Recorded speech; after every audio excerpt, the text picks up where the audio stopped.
গাড়ি এসে থামলো হাসপাতালের প্রবেশপথে। সুব্রতা দরজা খুলে সঙ্গে সঙ্গে দৌড় দিল ভেতরের দিকে। তুষার আর সুব্রতার বাবা দ্রুত সুব্রতার মাকে ধরে নামালেন। তার মা হাঁটা চলার অসুবিধায় কাতর, তাই তারা ধীরে ধীরে এগোলেন। সুব্রতার মায়ের কপালে চিন্তার ভাঁজ, চোখে অশ্রুভেজা আকুতি। হাসপাতালের লবে জুড়ে একটা চাপা উত্তেজনা। সুব্রতার আগমনে সবাই যেন একটু স্বস্তি পেল। হিমালয়ের মা, সাজিদ, শীতল সবাই তাকে দেখে এগিয়ে এলো। সুব্রতার উপস্থিতি যেন একটা আশা নিয়ে এলো তাদের জীবনে। সুব্রতা, তুই এসেছিস মা? হিমালয়ের মা কাঁদো কাঁদো গলায় বললেন, তাকে জড়িয়ে ধরতে ধরতে। সুব্রতার চোখ তখন হাসপাতালের করিডোরে। সে বারবার ডাক্তারের দিকে ছুটে যাচ্ছে, যেন তার আকুতি কেউ না বুঝলে সে নিজেই সব ভেঙে দেবে। আমি শুধু একবার দেখতে চাই। ডাক্তার প্রথমে কঠোরভাবে মাথা নেড়ে বললেন, না, এখনো সম্ভব নয়, অপারেশন চলছে, অপেক্ষা করুন। কিন্তু সুব্রতার চোখের দৃষ্টি দেখে ডাক্তারও কিছুক্ষণ চুপ থাকলেন।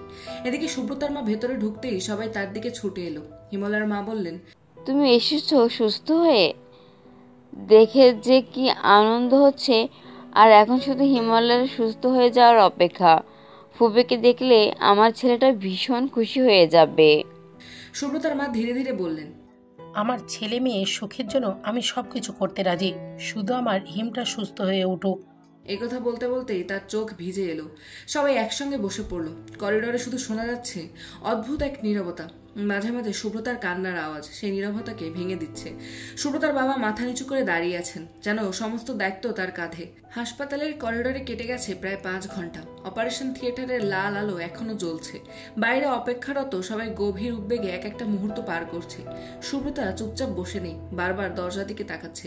কখনো ডাক্তারের দিকে ছুটে যাওয়ার চেষ্টা করছে, কখনো এক জায়গায় দাঁড়িয়ে নিজের হাত কাঁপতে দেখছে। তুষার বারবার সুব্রতাকে শান্ত করার চেষ্টা করছে। সুব্রতা, তুই কিছু খেয়ে নে, এতক্ষণ ধরে কিছুই খাসনি।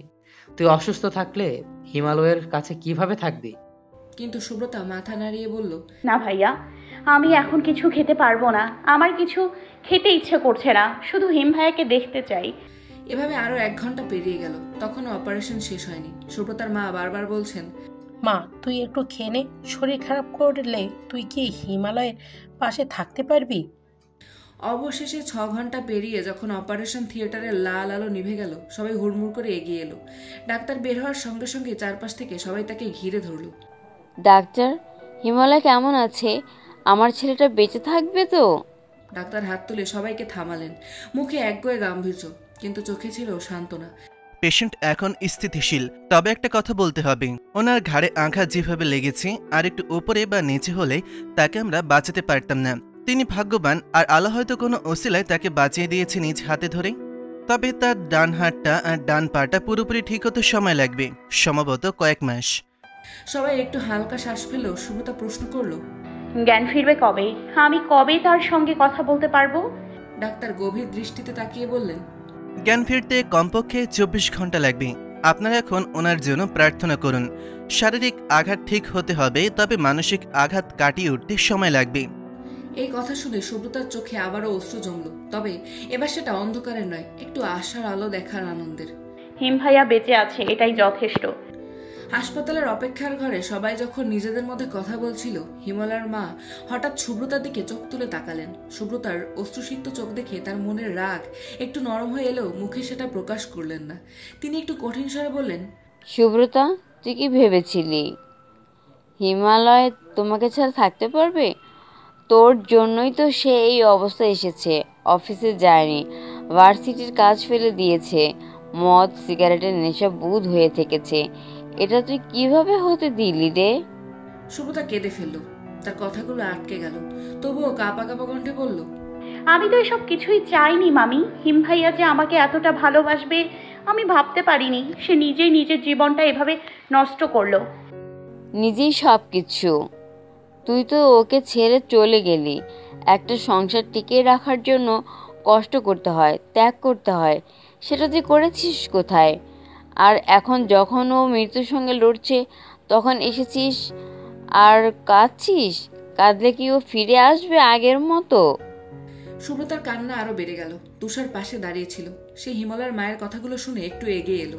শান্ত কণ্ঠে বলল, মামি প্লিজ, সুব্রতাকে দোষারোপ করবেন না। আপনার ছেলে আর ওর মধ্যে যা হয়েছে সেটা দুজনেরই ব্যাপার। এখন আমাদের সবার প্রথম কাজ হলো হিমালয়কে সুস্থ করা। সুব্রতা তখন জোরে কেঁদে বলে উঠল, আমি হিম ভাইয়ার জন্য সব কিছু করতে রাজি, শুধু সে সুস্থ হয়ে উঠুক। আমি তাকে আর কখনো একা ফেলে যাব না। আমি জানি সব দোষ আমার। এই কথা শুনে হিমালয়ের মায়ের চোখে পানি চলে এলো। তিনি সুব্রতাকে নিজের কাছে টেনে নিয়ে বললেন, আমি তোকে দোষ দিয়েছি, কিন্তু এটা সত্যি নয় যে আমি তোকে দোষী মনে করি। তুই আমাদের পরিবারের মেয়ে আর বউ দুটোই। আমরা সবাই চাই হিমালয় আর তুই একসাথে সুখী হ। রাত বাড়ছিল। হাসপাতালের অপেক্ষার ঘরে সবাই একে একে ক্লান্ত হয়ে পড়ছিল। সাজিদ মাথায় হাত দিয়ে বসেছিল, আর তুষার একটা চেয়ার টেনে সুব্রতার পাশে বসেছিল। কিছুক্ষণ পর সাজিদ ধীরে ধীরে উঠে দাঁড়িয়ে বলল, হিমালয়ের মা প্রথমে আপত্তি করে। তুষার শান্ত কণ্ঠে বোঝায়। কিছুক্ষণ দ্বিধার পরে হিমালয়ের মা, বাবা, চাচা আর শীতল একে একে বাসায় ফেরার জন্য রাজি হয়। কিন্তু সুব্রতা তখনও জেদ ধরে বলল, আমি কোথাও যাব না, আমি এখানেই থাকবো। হিম ভাইয়াকে এই অবস্থায় একা রেখে যেতে পারবো না। সুব্রতা, বোন আমার, প্লিজ বোঝার চেষ্টা কর। তুই এখন এই পরিস্থিতিতে থাকতে পারবি না, তোরও বিশ্রামের দরকার। সুব্রতা হঠাৎ রেগে উঠে বলল, তুষার ভাইয়া, তুমি এসব কেন বলছো? আমি কিভাবে হিম ভাইয়াকে রেখে যেতে পারি? তুমি তো জানো না সে আমার জন্য কতটা গুরুত্বপূর্ণ। আমি জানি সুব্রতা, কিন্তু একটা কথা তোকে বুঝতে হবে, তুই শুধু নিজে নও, এখন তুই অন্য একজনেরও দায়িত্বে আছিস। এই কথা শুনে সুব্রতা চমকে তাকালো। তুষার একটু আড়ালে নিয়ে গিয়ে ধীরে ধীরে বলল, সুব্রতা, তুই ভুলে গেছিস তুই এখন আর একা না। এই অবস্থায় তোর বিশ্রাম নেওয়া সবচেয়ে জরুরি। হিমালয় সুস্থ হয়ে উঠলে সে তোকে শক্ত দেখতে চাইবে, দুর্বল নয়।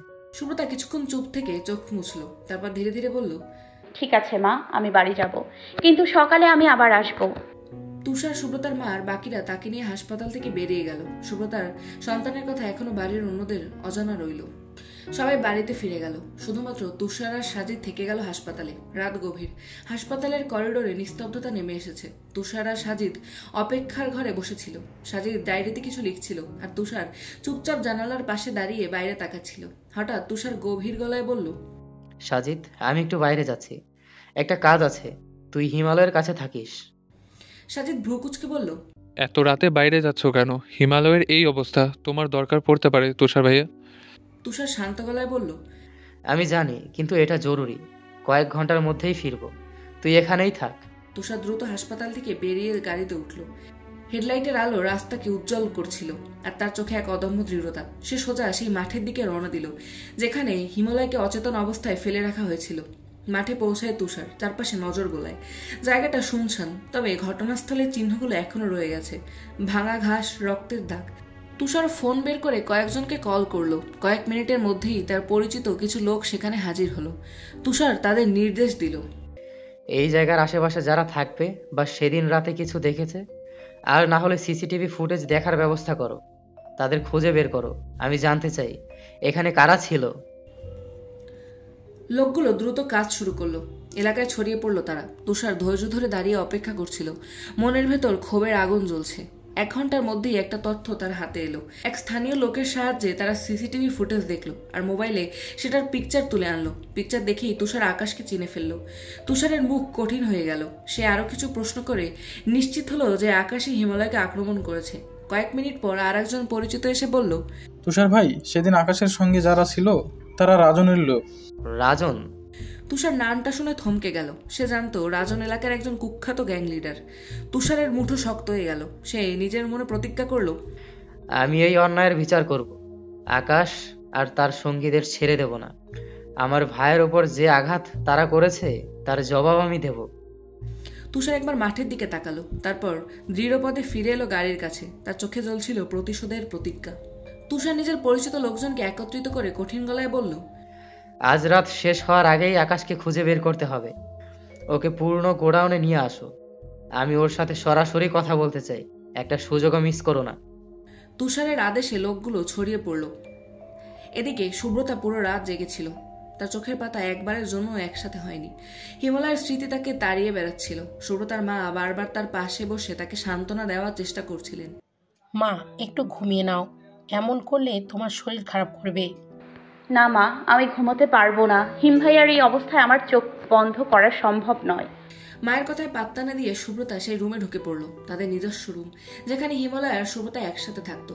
সেই রুমটা যেন তাদের মনের প্রতিটি মুহূর্তের স্মৃতি ফিরিয়ে আনলো। দেয়ালে হিমালয়ের প্রিয় পোস্টার, পড়ার টেবিলে তার বইগুলো, আর খাটের পাশে রাখা টেবিল ল্যাম্প, সবকিছু যেন হিমালয়ের অস্তিত্বের কথা বলছিল। সুব্রতা ধীরে ধীরে হিমালয়ের একটা শার্ট নিয়ে খাটে বসে পড়ল। সেই শার্টটা বুকের কাছে চেপে ধরে শুয়ে পড়ল। শার্টের গন্ধে যেন তার হৃদয়ে এক অদ্ভুত প্রশান্তি ছড়িয়ে পড়ল। আবার একই সঙ্গে বুক ভেঙে কান্না এলো। সারা রাত সুব্রতা সেই শার্ট বুকের সাথে নিয়ে শুয়ে থাকলো। তার চোখে ভেসে উঠল হিমালয়ের হাসি, তার কণ্ঠস্বর আর ভালোবাসা। বারবার মনে হচ্ছিল যেন হিমালয় তার পাশে বসে রয়েছে।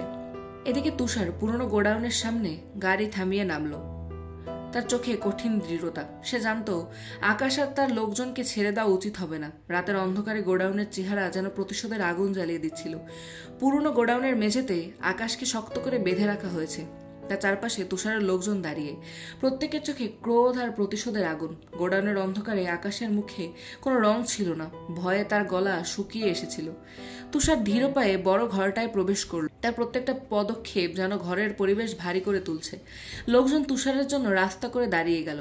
আকাশের দিকে তাকিয়ে তুষারের চোখে হিমশীতল দৃঢ়তা জ্বলছে। তুষার ঠান্ডা কণ্ঠে বলল, ওর পায়ের বাঁধন খুলে দাও। লোকজন নির্দেশ মতো আকাশের পা খুলে দিল, কিন্তু হাতগুলো এখনো শক্ত করে বাঁধা। আকাশের চোখে এবার সত্যিকারের আতঙ্ক দেখা গেল। তুষার আকাশের সামনে দাঁড়িয়ে গভীর গলায় বলল, তুই কিভাবে সাহস পেলি আমার ভাইয়ের গায়ে হাত তুলতে? তুই কার ভাইয়ের গায়ে হাত দিয়েছিস বুঝতে পারিসনি? সেদিন তোকে ছেড়ে দিয়েছিলাম যখন আমার বোনের সাথে অসভ্যতা করেছিলি। ভেবেছিলাম মানুষ হয়তো একটা সুযোগ পেলে নিজেকে ঠিক করে নেয়, কিন্তু তুই কাপুরুষ। আমার ভাইটাকে একা পেয়ে পেছন থেকে মেরেছিস।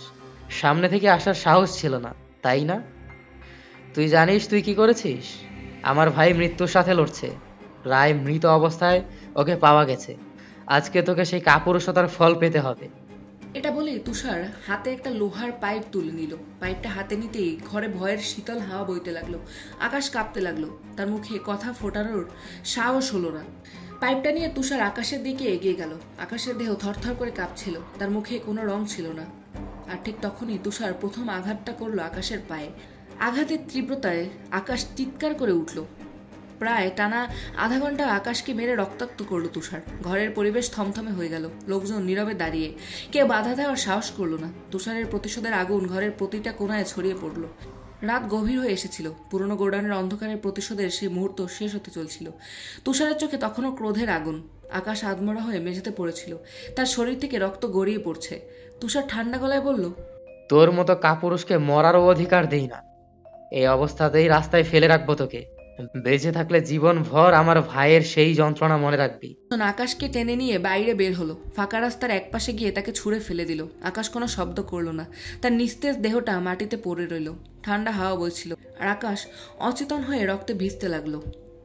তুষার একবার চারপাশে তাকালো, তারপর নিজের হাত থেকে রক্ত মুছে গাড়ির দিকে পা বাড়ালো। তার লোকজন চুপচাপ অনুসরণ করলো তাকে। গাড়িতে উঠে তুষার কড়া কণ্ঠে বলল, 24 ঘন্টা শেষে সাজিদের ফোনের সংবাদে সবাই উল্লাসিত হলো। হিমালয়ের জ্ঞান ফিরেছে। হাসপাতালের দিকে তাদের গাড়ি ছুটল। রাস্তার যানজট অতিক্রম করে তারা দ্রুত গন্তব্যে পৌঁছানোর চেষ্টা করলো। প্রায় 30 মিনিট পর তারা হাসপাতালে পৌঁছলো। সুব্রতা প্রথমে বেরিয়ে এসে হাসপাতালের প্রবেশদ্বারের দিকে ছুটে গেল। তুষার আর তার বাবা মা পেছনে দ্রুত হাঁটছিলেন। হিম ভাইয়া, আমি আসছি। হাসপাতালের গদিতে হিমালয় চোখ খুলে শুয়েছিল। মাথায় ব্যান্ডেজ এবং হাতে পায়ে ব্যান্ডেজ করা। চোখ খুলে চারপাশের আলো দেখে কিছুটা ভয় পাচ্ছিল, কিন্তু দ্রুতই সে জানলো সে এখন জেগে আছে। ডাক্তার তাদের অনুমতি দিলেন। সুব্রতার মা প্রথমে এগিয়ে গেলেন। ধীরে ধীরে তিনি হিমালয়ের পাশে গিয়ে দাঁড়ালেন। ছেলেকে বুকে জড়িয়ে কান্নাকাটি করলেন। এরপর একে একে সবাই, হিমালয়ের বাবা, চাচা দেখা করে এসেছে। অবশেষে সুব্রতা যাওয়ার অনুমতি পেল। হাসপাতালের সাদা দেয়ালগুলো তাকে কিছুটা ভীত করে তুলছিল, কিন্তু সে হিমালয়ের কাছে যাওয়ার জন্য অস্থির ছিল। কেবিনে প্রবেশ করে দেখে হিমালয় চোখ বন্ধ করে শুয়ে আছে। সুব্রতা ধীরে ধীরে একটা চেয়ার টেনে বসলো হিমালয়ের পাশে। হিমালয়ের হাতে ক্যানোলা লাগানো ছিল। সুব্রতা হতাশার সঙ্গে ঝুঁকে হিমালয়কে দেখছিল। তার চোখে জল আর নিয়ন্ত্রণ করতে পারছিল না। কাঁদতে কাঁদতে হঠাৎ তার এক ফোঁটা অশ্রু হিমালয়ের হাতে পড়ল। হিমালয়ের ঘুম ভেঙে গেল। অল্প অল্প করে চোখ খুলে সে প্রথমে ঝাপসা দেখতে লাগলো। তারপর আস্তে আস্তে সুব্রতার মুখ স্পষ্ট হয়ে উঠল। হিমালয়ের চোখে বিস্ময় প্রকাশ করে ভাবতে লাগলো, মাথায় আঘাত পেয়ে আমি কি কোনো স্বপ্ন দেখছি? সুব্রতা? হিমালয় অতি ধীরে ধীরে বলল, কণ্ঠে তার মৃদু যন্ত্রণা। হ্যাঁ, আমি এসেছি হিম ভাইয়া। তুই কি সত্যি এসছিস? আমি স্বপ্ন দেখছি না তো? কিভাবে এলে? আমি জানতাম তোমার কিছু হবে না, তুমি সুস্থ হয়ে আমার কাছে ফিরবে। আমি তোমার জন্য অপেক্ষা করব। হিমালয় উঠতে চেষ্টা করলো, কিন্তু তার দুর্বলতা অনুভব করে সুব্রতা দ্রুত এগিয়ে এসে তাকে থামিয়ে দিল। সে নিজেই তাকে শক্ত করে ধরলো, যেন কোনো রকম অসুবিধা না হয়।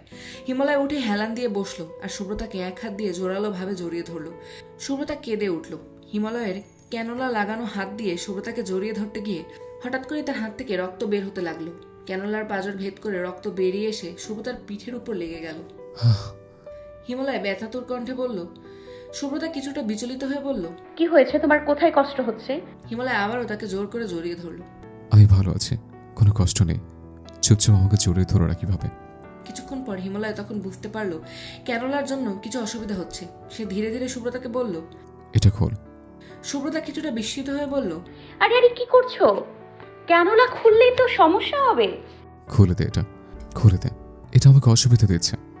হিমালয় জোরাজোরি করলো। সুব্রতা হিমালয়ের জেদের কাছে হার মেনে নিয়ে তার ক্যানোলাটা খুলে দিল।